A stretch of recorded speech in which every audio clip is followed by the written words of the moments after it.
નમસ્કાર વિદ્યાર્થી મિત્રો, હું છું શૈલેષ સોલંકી, શ્રી એમડી કર્ણાવત હાઈસ્કૂલ પાલનપુર. આજે આપણે જેનો અભ્યાસ કરવા જઈ રહ્યા છીએ તે છે ધોરણ 11 અને 12 વિષય સંસ્કૃત, વિષય અંક છે છંદ. વિદ્યાર્થી મિત્રો, છંદની વાત આવે એટલે આપણે આ છંદ કોને કહેવાય એના વિશે સમજવું પડે. છંદ છે એની વાત કોને કરી એ પણ સમજવું પડે. છંદના કોઈ પ્રકાર છે કે કેમ એ પણ જાણવું પડે. તો ચલો મિત્રો, એ બધું જ આપણે જાણીશું, પણ હું જરા પરીક્ષાના પેપરના અનુસંધાને થોડીક વાત કરી રહ્યો છું.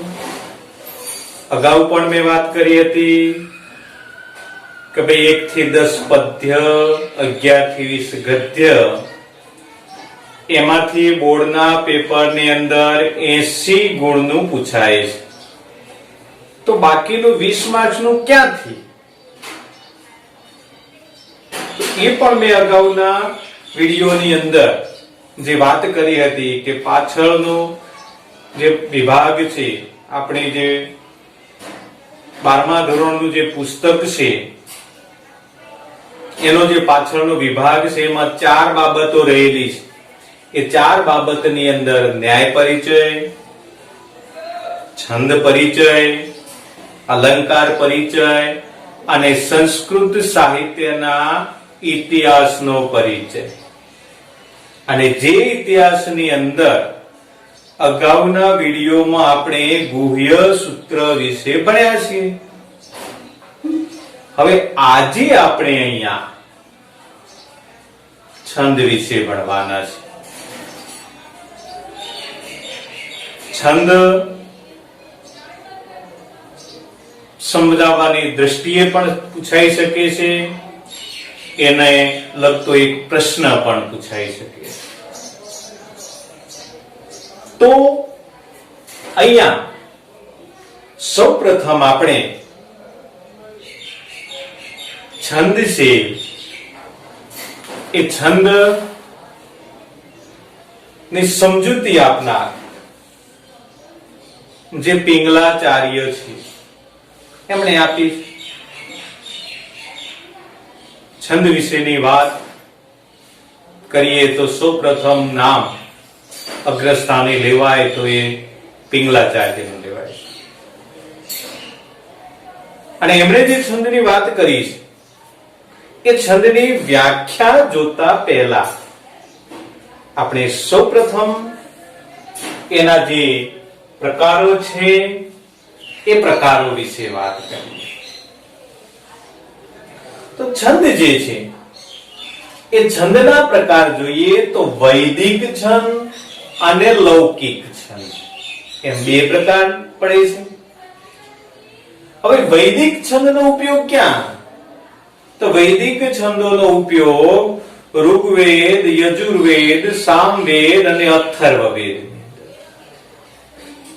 આ 4 વેદોની અંદર 7 જેટલા છંદોનો ઉપયોગ થયો છે, જેમાં અનુષ્ટુપ, સ્ત્રીષ્ટુપ, જગતી,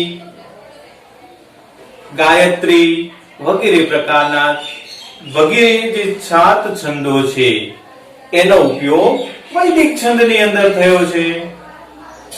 હવે આપણે અહીંયા લૌકિક છંદની વાત કરીએ તો લૌકિક છંદ જે છે એ અત્યારે આપણે જે ભણવાના છીએ એ લૌકિક છંદ ભણવાના છીએ. આ છંદ ક્યાં આવે? કેમાં છે? કયા સાહિત્યની અંદર આપણને જોવા મળે? આપણે જોયું છે કે ગદ્ય, પદ્ય અને મિશ્ર. તો ગદ્ય વિભાગની અંદર છંદનો ઉપયોગ ન હોય, પણ પદ્ય વિભાગ છે જે ઘે બાબતો છે, જેને ગાઈ શકાય એવી જે બાબતો છે એની અંદર આ જે છંદ છે એ છંદનો ઉપયોગ થઈ શકે છે. તો લૌકિક જે છંદ છે એ લૌકિક છંદના પણ બે પ્રકાર છે. જાતિ, બીજો પ્રકાર છે વૃત્ત. જાતિને આપણે માત્રામેળ પણ કહીએ, વૃત્તને આપણે અક્ષરમેળ પણ કહીએ. હવે માત્રામેળ એટલે શું? તો જેમાં માત્રાઓની ગણતરી થતી હોય એને માત્રામેળ છંદ કહેવાય. જેમાં અક્ષરોની ગણતરી થતી હોય અને લઘુ ગુરુથી ગણ બંધારણ બનતું હોય એને અક્ષરમેળ છંદ કહેવાય. પ્રશ્ન પૂછાઈ શકે કે છંદના પ્રકારો કેટલા છે? કયા કયા? છંદના બે પ્રકારો છે, વૈદિક અને લૌકિક. લૌકિક છંદના કેટલા પ્રકારો છે? તો એના બે પ્રકારો છે, જાતિ અને વૃત્ત, અથવા તો માત્રામેળ અને અક્ષરમેળ. કોઈ પણ રીતે તમે લખી શકો. તો માત્રાઓની ગણતરી થાય એને માત્રામેળ કહેવાય, જેમાં અક્ષરોની ગણતરી થાય એને અક્ષરમેળ કહેવાય. હવે વૃત્તના પણ ત્રણ પ્રકારો પડે છે, સમવૃત્ત, અર્ધ સમવૃત્ત અને વિષમવૃત્ત. પૂછાય કે ભાઈ વૃત્ત છંદના પ્રકારો જણાવો અથવા તો અક્ષરમેળના પ્રકારો જણાવો. તો ત્રણ પ્રકાર, સમવૃત્ત, અર્ધ સમવૃત્ત અને વિષમવૃત્ત. હવે સમવૃત્ત એટલે શું? આ સમવૃત્ત છે એ સમવૃત્ત એટલે શું? તો જેના ચારે ચરણો સરખા ગણમાપ વાળા હોય એને સમવૃત્ત છંદ કહેવાય. અર્ધ સમવૃત્ત છંદ એટલે શું?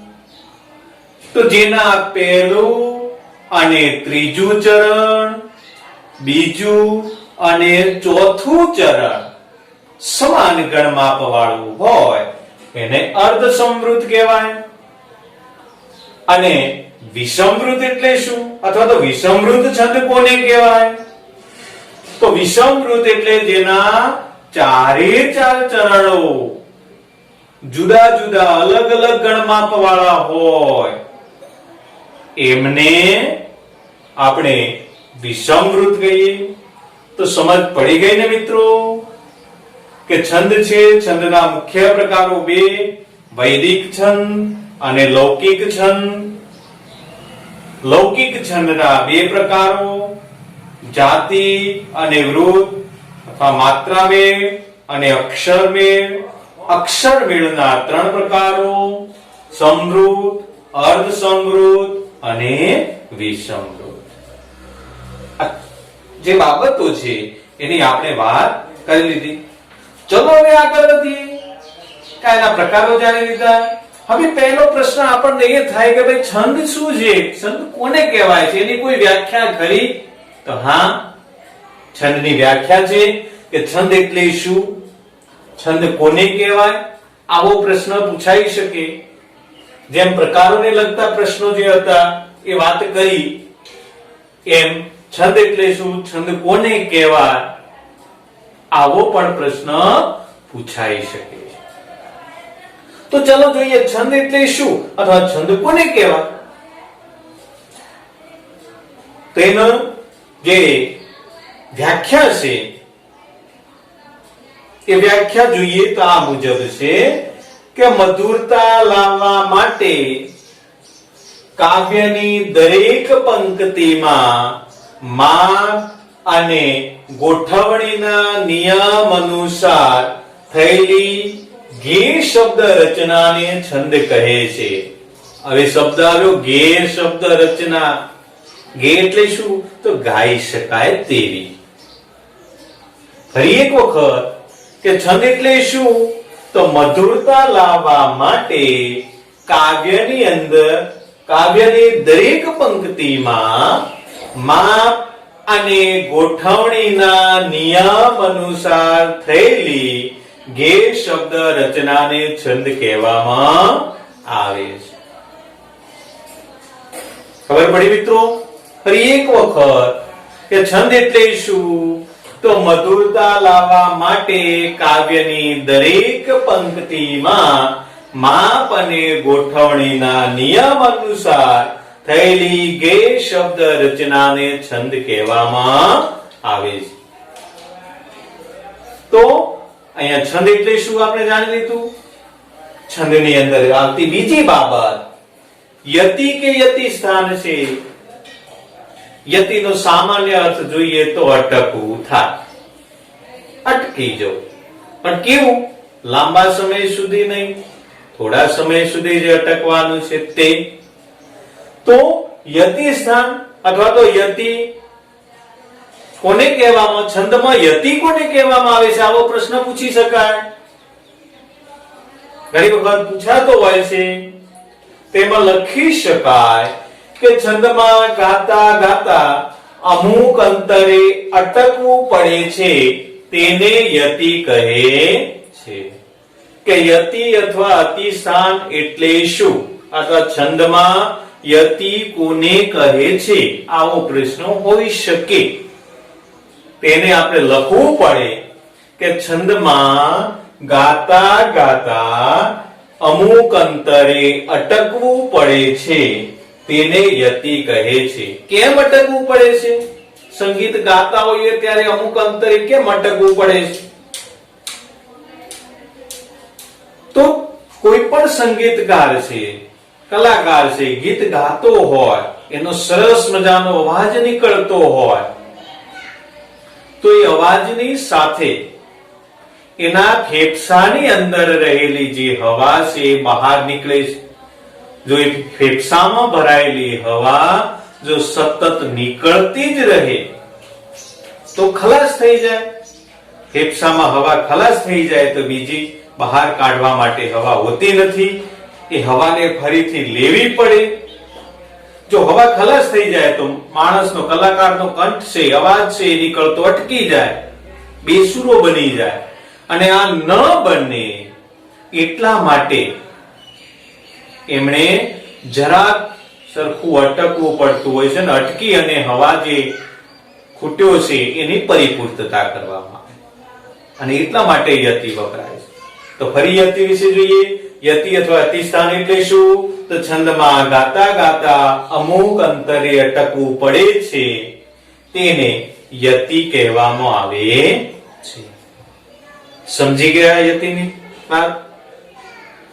હવે છંદમાં યતિ પછી બીજી એક મહત્વની બાબત આવે છે, ચરણ.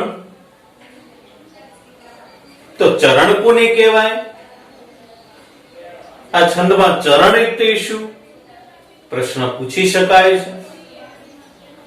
તો છંદમાં પૂરેપૂરા માપવાળી પંક્તિને ચરણ કહે છે. કે છંદમાં પૂરેપૂરા માપવાળી જે પંક્તિ છે એ પૂરેપૂરા માપવાળી પંક્તિને છંદ કહેવામાં આવે છે. સમજાય ગયા મિત્રો? યતિ એની વાત કરી, એ પણ તમને સમજાઈ ગયું છે. ચરણની વાત કરી, એ વાત પણ સમજાઈ ગઈ હશે. ધ્યાન રાખજો, આ બધા જ પ્રશ્નો, છંદને લગતા જે પ્રશ્નો છે બધા જ પ્રશ્નો પૂછાઈ શકે. અહીંયા હું જે વાત કરી રહ્યો છું એ પ્રશ્નો પૂછાવાની શક્યતા પૂરેપૂરી છે. તો યતિ સ્થાન જોયું, ચરણ જોયું. હવે આપણે જોઈએ તાલ. કે છંદની અંદર તાલ પણ જોવા મળે. ઘણી વખત સંગીત વાગતું હોય, સરસ મજાનું ગીત ગવાતું હોય, વાદિત્રો વાગતા હોય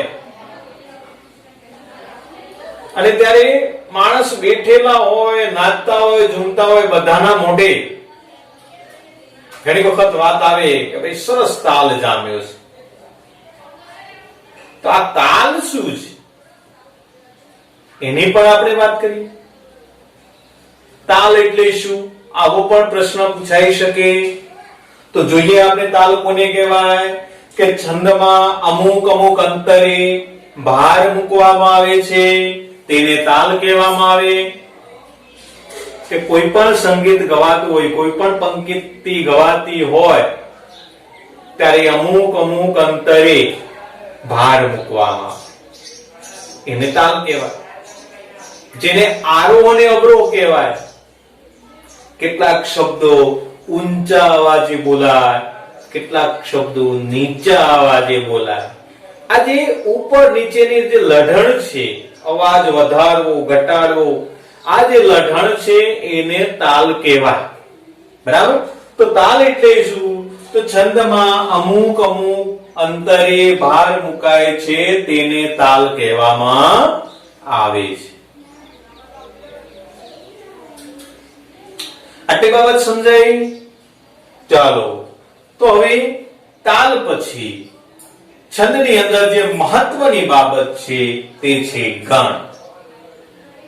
ગણ કોને કહેવાય એ પણ પ્રશ્ન પૂછાય. ગણ કેટલા છે, કયા કયા, આવો પણ પ્રશ્ન પૂછાય. તો ચલો, ગણ એટલે શું એનો જવાબ આપી દઈએ. તો છંદની રચનામાં લઘુ ગુરુનો નિશ્ચિત ક્રમ જળવાઈ રહે તે માટે લઘુ ગુરુ અક્ષરોની 8 સમૂહમાં ગોઠવણી કરવામાં આવે છે, તેને છંદ કહેવામાં આવે છે. સોરી, કેને ગણ કહેવામાં આવે છે.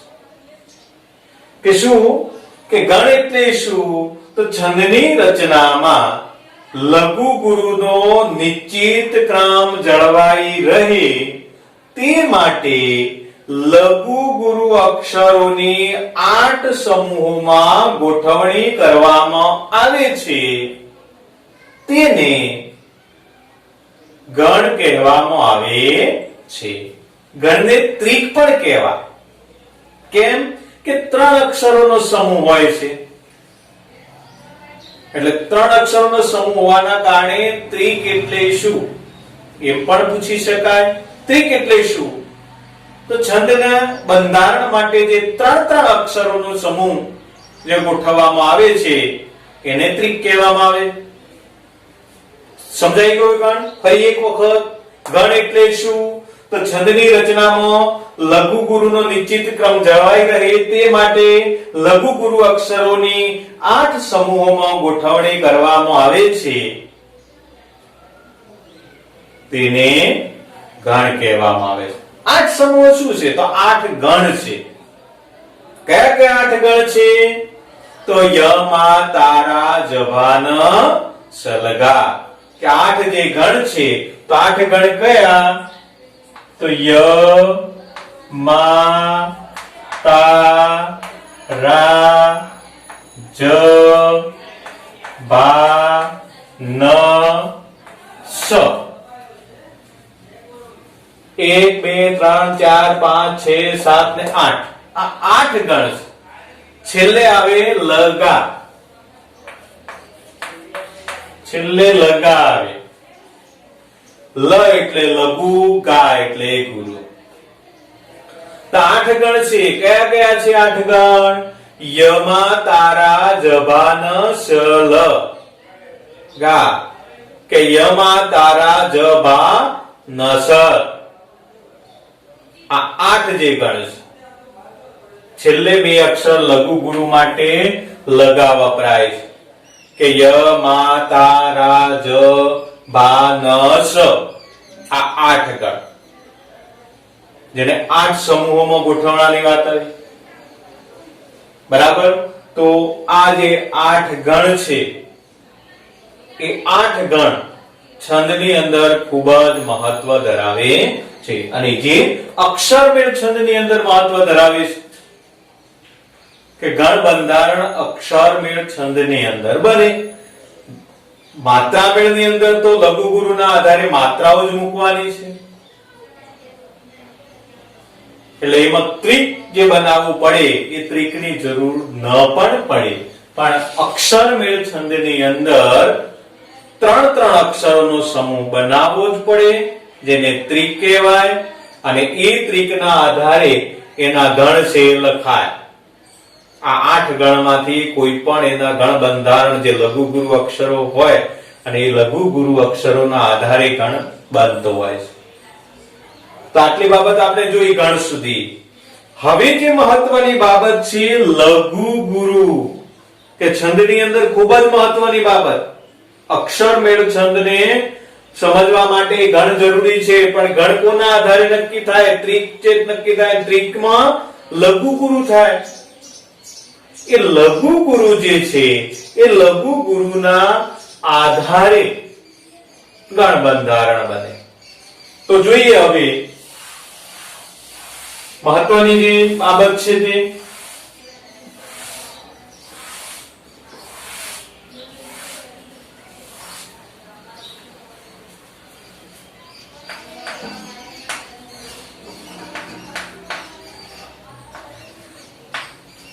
ચલો લઘુ ગુરુ છે. પ્રશ્ન પૂછાય લઘુ અક્ષર કોને કહેવાય, અથવા ગુરુ અક્ષર કોને કહેવાય, અથવા એમ પૂછાય લઘુ એટલે શું, ગુરુ એટલે શું? સામાન્ય રીતે જોઈએ તો લઘુ એટલે નાનું થઈ જાય, ગુરુ એટલે મોટું થાય. પણ ના, છંદની અંદર આટલો જવાબ નહીં ચાલે.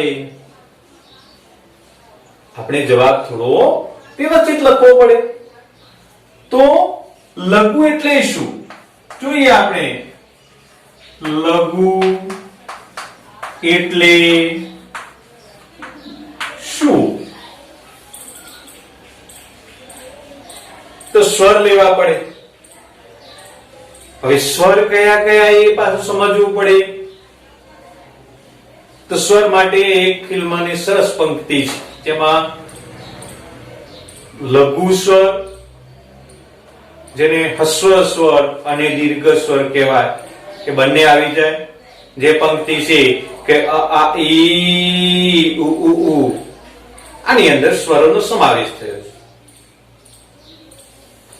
તો આ જે સ્વર છે, તો પહેલા તો હસ્વ સ્વર આપણે સમજવું પડે. હસ્વ સ્વર તો અ ઈ ઉ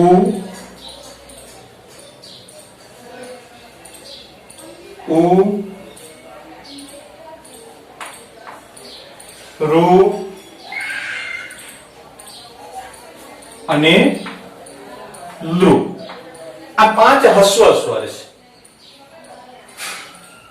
આ પાંચ જે છે હસ્વ સ્વર, આ પાંચ હસ્વ સ્વર છે,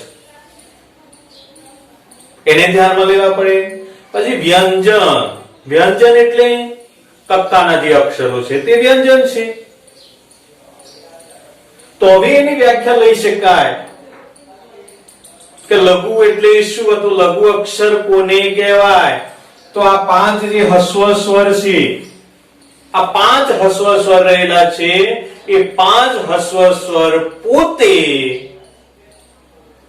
અને જે વ્યંજનની અંદર હસ્વ સ્વર રહેલો હોય એને લઘુ અક્ષર કહેવાય. લખીએ આપણે. હસ્વ સ્વર પોતે અને જે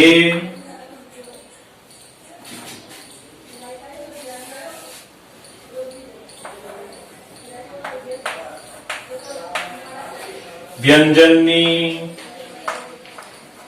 અંદર હસ્વ સ્વર રહેલો હોય તેને લઘુ અક્ષર કહે છે. થઈ ગઈ વ્યાખ્યા. લઘુ અક્ષર એટલે શું અથવા લઘુ એટલે શું? તો હસ્વ સ્વર પોતે અને જે વ્યંજનની અંદર હસ્વ સ્વર રહેલો હોય તેને લઘુ અક્ષર કહેવામાં આવે છે. કે હસ્વ સ્વર એટલે કે ઈ ઉ રૂ અને લુ, આ પાંચ જે હસ્વ સ્વર છે એમાંથી કોઈ પણ એક એ પોતે હોય અને જે વ્યંજન છે એ વ્યંજનની અંદર હસ્વ સ્વર રહેલો હોય તો એને આપણે લઘુ અક્ષર કહીએ.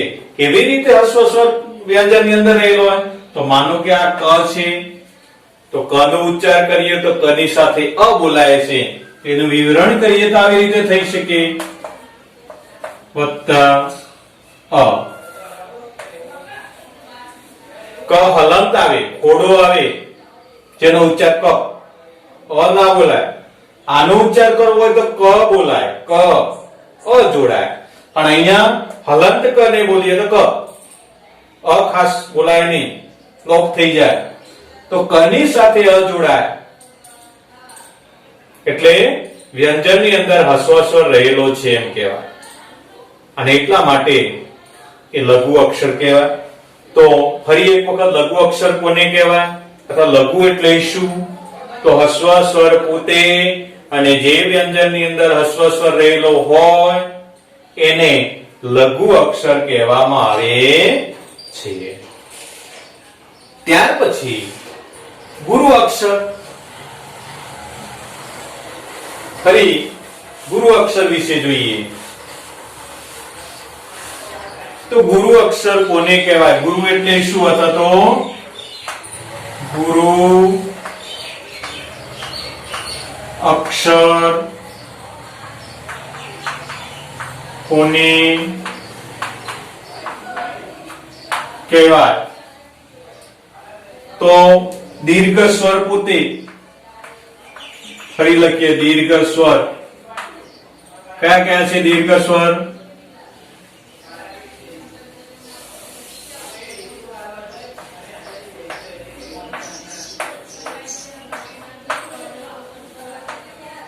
આ, ઈ, ઉ, ઋ, એ, ઐ, ઓ, ઔ. આ દીર્ઘ સ્વર છે. ગુરુ અક્ષર કોને કહેવાય એના વિશે જોઈએ તો પહેલા તો દીર્ઘ સ્વર ને આપણે જાણવા પડે. દીર્ઘ સ્વર જોઈ અહીંયા લખ્યા છે આપણે કે અ, આ, ઈ, ઉ, ઋ, એ, ઐ, ઓ, ઔ.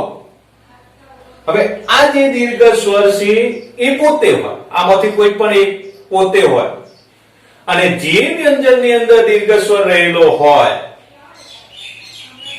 એને આપણે ગુરુ અક્ષર કહીએ. તો લખીએ દીર્ઘ સ્વર પોતે અને જે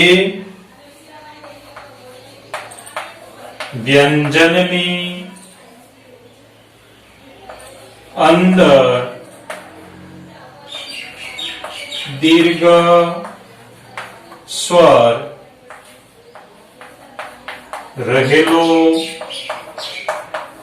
હોય તેને ગુરુ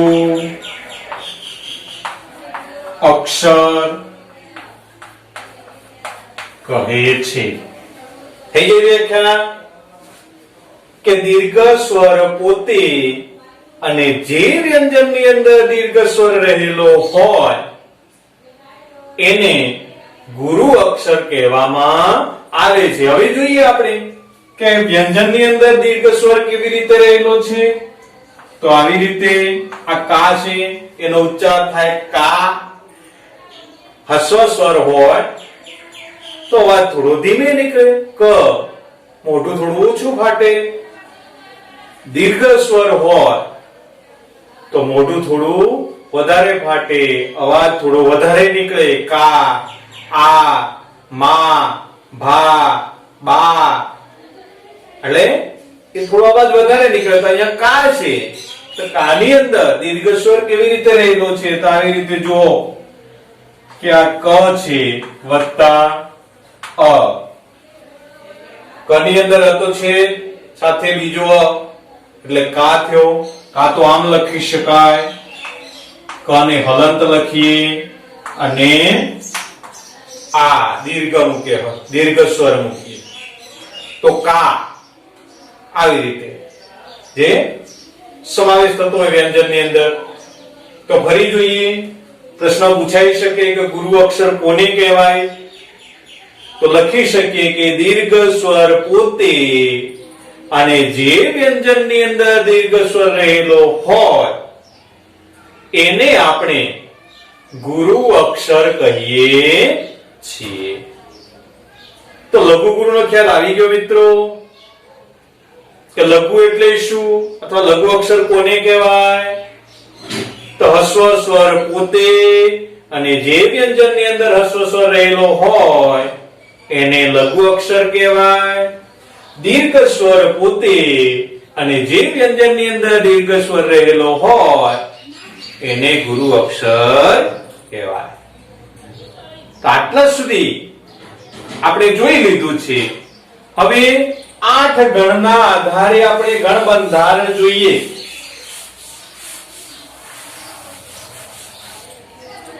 તો જે ગણ છે ય, મા, તા, રા, જ, ભા, ન, સ, 8 ગણ.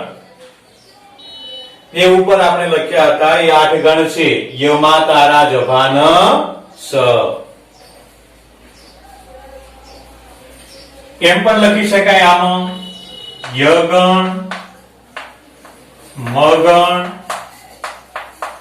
ક ગણ, ર ગણ, જ ગણ, ભ ગણ, ન ગણ અને સ ગણ. આવી રીતે પણ લખી શકાય.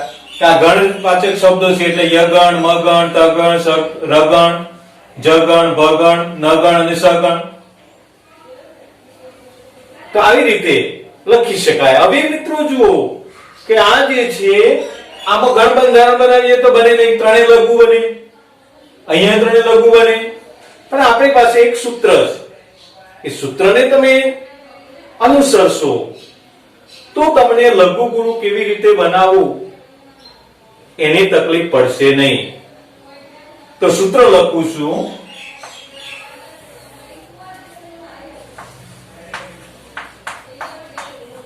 યશોદા,